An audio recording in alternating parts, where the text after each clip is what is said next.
इस प्लेटफॉर्म पे आपका स्वागत है। आज इस वीडियो के थ्रू हम income from house property taxation के अंदर कवर करेंगे। डायरेक्ट टैक्स हमने स्टार्ट किया है और डायरेक्ट टैक्स का हमारा कंटिन्यूट लेक्चर चल रहे हैं। और ये जो आज वीडियो है वो इनकम फ्रॉम हाउस प्रॉपर्टी की स्टार्टिंग द फर्स्ट लेक्चर है। ठीक है, तो इस वीडियो के थ्रू आज हम जो कवर करेंगे वो कवर करेंगे कंडीशंस।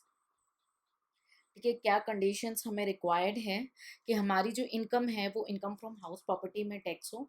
देखिए कुछ एस्पिरेंट्स ये बोलते हैं कि मैम आप पीडीएफ शेयर कर दो, ये कर दो, तो आपका पर्पसफुल नहीं होगा। We had research and I want to give you the quality, otherwise आप लोग कैसे भी कवर कर सकते हो। ठीक है, so here I am sitting is to give you the best.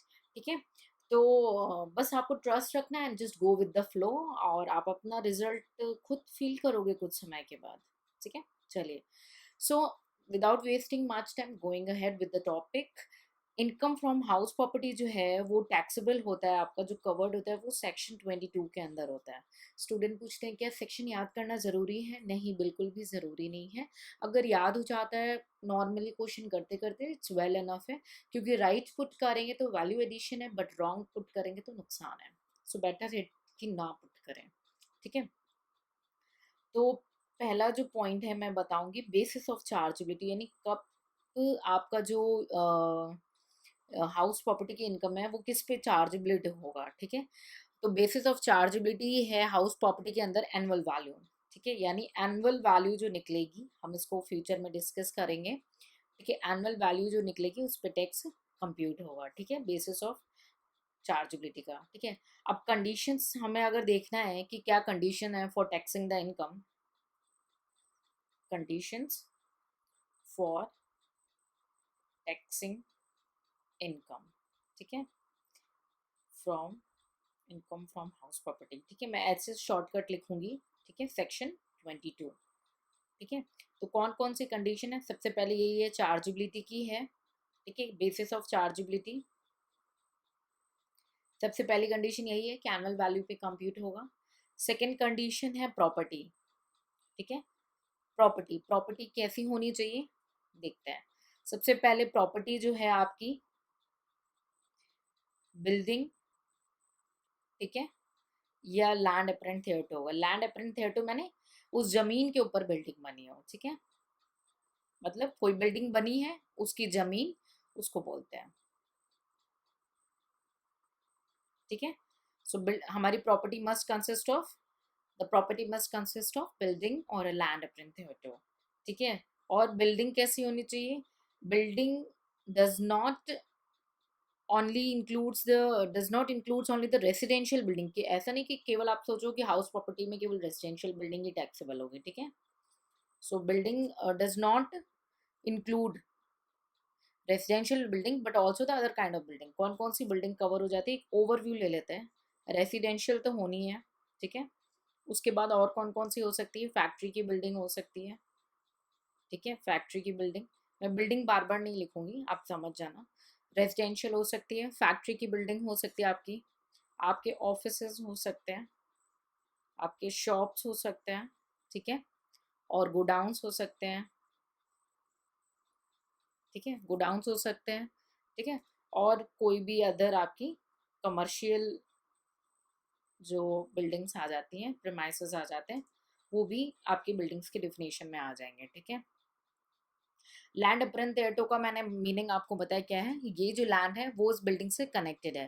For example आपकी रेसिडेंट है, मैं एक एग्जाम्पल के थ्रू आपको समझाना चाह रही हूँ। रेसिडेंट है, उसके साथ गैराज कंबाइन है, ठीक है, गार्डन कंबाइंड है, तो वो क्या हो जाएगा? वो भी इसमें इंक्लूड हो जाएगा। ठीक है, लेकिन अगर हमारा वैकेंट लैंड है तो केवल लैंड जो है वो वैकेंट है। वैकेंट यानी खाली लैंड है हमारा। ठीक है, और उससे इनकम हो रही है। हमारा एक वैकेंट लैंड था। देखिए ये सारे लेक्चर्स आपके लिए बहुत ज़्यादा इंपॉर्टेंट होंगे क्योंकि बीच बीच में बहुत इंपॉर्टेंट पॉइंट्स मैं कवर कराऊंगी। ठीक है, सो पेशेंटली सुनना है, एंड तक सुनना है। ठीक है, वैकेंट लैंड, सो वैकेंट लैंड के अगर वैकेंट लैंड को लेट आउट किया, ठीक है, लेट आउट यानी रेंट पे दिया। ठीक है, सो उससे कोई इनकम हो रही है एसएससी को। ठीक है, लेट आउट किया, अब लेट आउट किया तो सामने वाला व्यक्ति क्या होगा? रेंट पे करेगा, है ना। तो जो ओनर है उसको इनकम हो जाएगी ना, वो रेंट जो मिलेगा उसके हाथ में वो इनकम हो जाएगी, इनकम होगी ना। तो ये जो इनकम है वेकेंट लैंड की, ये किस में ओनर के हाथ में टैक्स होगी, ये इनकम फ्रॉम अदर सोर्स में टैक्सेबल होगी, इनकम फ्रॉम हाउस प्रॉपर्टी में नहीं, ठीक है, इनकम फ्रॉम अदर सोर्स का पार्ट हो जाएगी, ठीक है, वेकेंट लैंड से। तो पहला कंडीशन था हमारा बिल, आपका था basis of chargeability, second condition था आपका प्रॉपर्टी कौन सी होनी चाहिए, ठीक है। कंटिन्यू करते हैं, थर्ड कंडीशन पे चलते हैं। थर्ड कंडीशन क्या होगा, थर्ड कंडीशन है ओनर, ठीक है। एसएससी जो है, एसएससी की मीनिंग आई होप आपको याद होगी, अदरवाइज फिर से रिवाइज कर लेंगे, ठीक है। तो एसएससी मस्ट बी ओनर, ठीक है, SSC must be owner of property,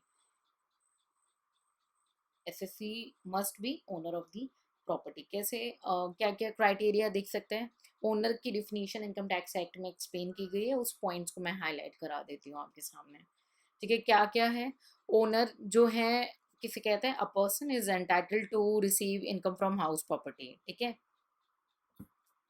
so a person who is entitled, who is entitled to receive income from property, ठीक है। क्या रजिस्ट्रेशन की, सेल डीड की रजिस्ट्रेशन की जरूरत पड़ेगी, नहीं, registration of sale did not required, ठीक है। सेल डीड की रजिस्ट्रेशन की जरूरत नहीं होगी। ओनरशिप हर तरीके के ओनरशिप को इंक्लूड करेगा, चाहे वो फ्री होल्ड हो या लीज होल्ड हो, ठीक है, चाहे वो फ्री होल्ड राइट हो या लीज होल्ड राइट हो। ओनरशिप आपकी डीम्ड ओनरशिप भी इंक्लूड करेगा, डीम्ड ओनरशिप क्या है हम उसको फ्यूचर वीडियो में कवर करेंगे, ठीक है, डीम्ड ओनरशिप, ठीक है। उसके बाद पर्सन जिसकी खुद की बिल्डिंग है, ठीक है, पर्सन एक, सपोज एक पर्सन है, ठीक है, ये बिल्डिंग उसकी है, ठीक है, बिल्डिंग है उस पर्सन की, ठीक है, बट लैंड उसकी नहीं है, ठीक है, तो भी चल सकता है, ठीक है। So person who owns the building, कोई ज़रूरत नहीं है must be owner of the land, ठीक है, ओनर ऑफ द लैंड होना ज़रूरी नहीं है, बिल्डिंग का ओनर अगर है तो वो ओनर माना जाएगा, ठीक है।